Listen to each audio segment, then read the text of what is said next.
Hi parents, let's talk about cycle 2 of final consonant word lists. If you're receiving this video, it's because you just finished cycle 1, which was VC words. That means it starts with a vowel and ended with a consonant. Now you are in cycle 2, receiving a word list of CVC words. That is, it starts with a consonant and ends with a consonant. So words like hat, hot, hit, pot, sit, net, you kind of get the idea there. Same with P at the end, cap, cup, mop, right?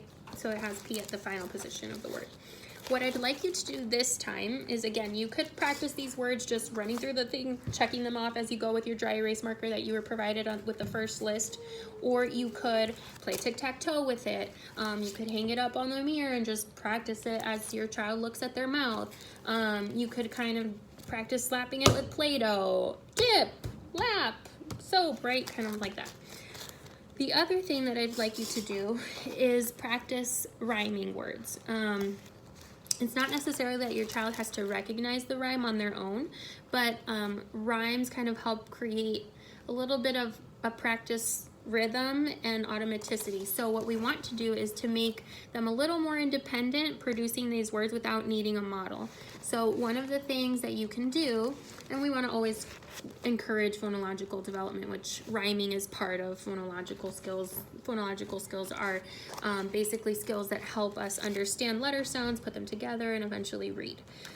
So in this case, we would do hat, bat, mat.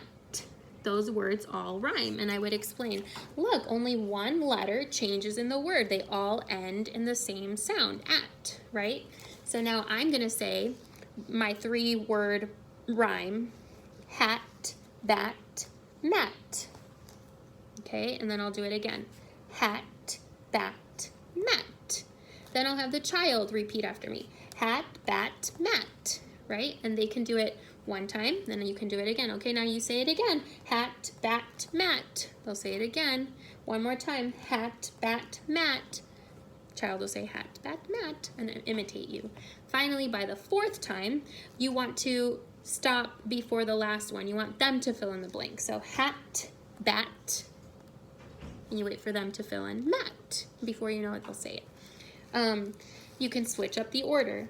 Mat, bat, hat, right? And you can switch it up one more time.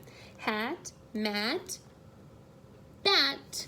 And so we want that because that activity helps increase automaticity. It helps increase your child's ability to say that word without a model, unexpectedly, and in a little more unstructured activity, other than just drilling the words and going through the list over and over and over again. It allows them time to pause between the word productions, making their muscles remember what they're supposed to do, how to produce that word, and also train their ears to recognize when they're making errors, because they're all supposed to rhyme and kind of sound the same. So I hope this helps. If you could do that practice, maybe choose one day when you do the rhyming practice, one day when you just go through the words, and then one day where you play a game or something with the word list. But doing a rhyming activity at least once a week, preferably 2 times a week, would be wonderful.